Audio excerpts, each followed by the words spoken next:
BRS working president KTR కు Supreme Court నోటీసులు జారీ చేసింది. కాంగ్రెస్ ప్రభుత్వం 25,000 కోట్ల అవినీతికి పాల్పడిందని గతంలో కేటీఆర్ ఆరోపణలు చేశారు. కాంగ్రెస్ నేత ఆత్రం సుగుణ ఫిర్యాదుతో ఉట్నూరు పోలీస్ స్టేషన్లో ఆయనపై కేసు నమోదైంది. కేసుని సవాల్ చేస్తూ కేటీఆర్ హైకోర్టులో పిటిషన్ దాఖలు చేయగా ఆయనకు అనుకూలంగా హైకోర్టు ఉత్తర్వులిచ్చింది. హైకోర్టు తీర్పును సవాల్ చేస్తూ ఆత్రం సుగుణ సుప్రీంకోర్టును ఆశ్రయించారు. ఆమె పిటిషన్పై విచారణ జరిపిన జస్టిస్ సంజయ్ కరోల్ ధర్మాసనం పిటిషన్పై సమాధానం చెప్పాలని కేసీఆర్ కు నోటీసులు జారీ చేసింది.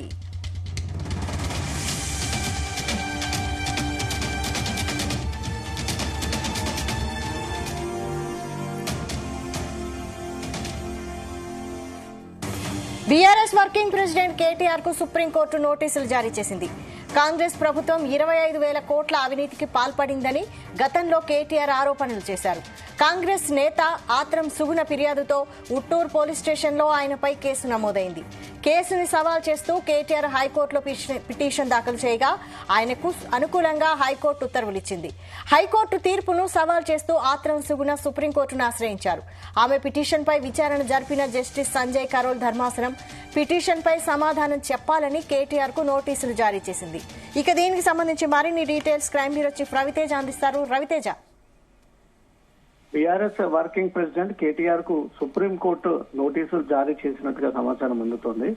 కాంగ్రెస్ ప్రభుత్వం 25,000 కోట్ల అవినీతికి పాల్పడిందంటూ కూడా గతంలో ఒక స్టేట్మెంట్ కేటీఆర్ విడుదల చేయడము, ఆ స్టేట్మెంట్ ని దృష్టిలో పెట్టుకుని కాంగ్రెస్ సీనియర్ నేత ఆత్రం సుగుణ మొదట ఉట్నూరు పోలీస్ స్టేషన్ లో ఒక ఫిర్యాదు అందజేయడంతో పోలీసులు కేసు నమోదు చేయడం జరిగింది. ఈ కేసు పైన తనపై నమోదైనటువంటి కేసు విషయంలో తన పేరుని క్రాష్ చేయాలని, తనను అరెస్ట్ చేయకుండా ఉండేందుకు ఈ ఉట్నూరు నమోదైనటువంటి కేసులో కేటీఆర్ హైకోర్టుని ఆశ్రయించడము, హైకోర్టులో తనకు అనుకున్న విధంగానే అనుకూలమైనటువంటి తీర్పు వస్తూ కేటీఆర్ ని అరెస్ట్ చేయకూడదని తను వేసినటువంటి పిటిషన్ పైన కోర్టు ఒక నిర్ణయాన్ని వ్యక్తం చేయడం జరిగింది.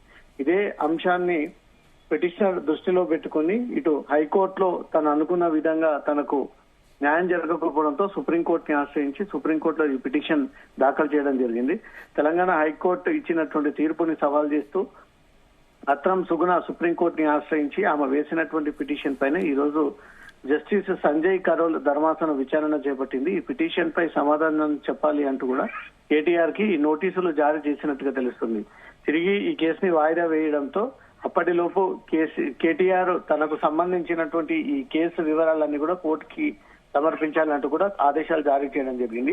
కాంగ్రెస్ పార్టీ ఏర్పడిన సంవత్సరం తర్వాత కేటీఆర్ ఒక సమావేశంలో కాంగ్రెస్ ప్రభుత్వం రాష్ట్రంలో ఏర్పడిన తర్వాత 25,000 కోట్ల అవినీతికి పాల్పడింది అంటూ కూడా తను ఇచ్చినటువంటి కాంట్రవర్షియల్ స్టేట్మెంట్ పైనే కాంగ్రెస్ నాయకులు ఉట్నూరు పోలీస్ స్టేషన్ లో ఫిర్యాదు చేయడము, తర్వాత ఈ అంశం హైకోర్టుకి చేరడము, హైకోర్టు దానికి కేటీఆర్ కి అనుకూలమైనటువంటి తీర్పునివ్వడంతో అదే తీర్పుని సవాల్ చేసినటువంటి పిటిషనర్ సుప్రీం ని ఆశ్రయించి సుప్రీంలో సైతం తనకు న్యాయం దక్కే విధంగా కేటీఆర్ చేసినటువంటి వ్యాఖ్యలపైన ఎలాంటి ఆధారాలు లేకుండా పార్టీ పరువుని ప్రతిష్టపాలు చేసేటువంటి ప్రయత్నాలు చేస్తా ఉన్నారు, దిగజారేటువంటి ప్రయత్నాలు చేస్తా ఉన్నాడు. ఎలాంటి ఆధారాలు ఉన్నాయని కేటీఆర్ 25,000 కోట్లు కాంగ్రెస్ ప్రభుత్వం ఈ అక్రమాలకు పాల్పడింది, అవినీతికి పాల్పడింది అనడానికి గల ఆధారాలు లేకుండా చేసినటువంటి ఈ కాంట్రవర్షియల్ స్టేట్మెంట్ పైన తను క్షమాపణ చెప్పాలి, లేదా ఆ ఆధారాలన్నీ కూడా ప్రొడ్యూస్ చేయాలంటూ కూడా కాంగ్రెస్ నాయకులు సుప్రీంకోర్టులో వేసినటువంటి పిటిషన్ పైన ఈ రోజు విచారణ జరిపినటువంటి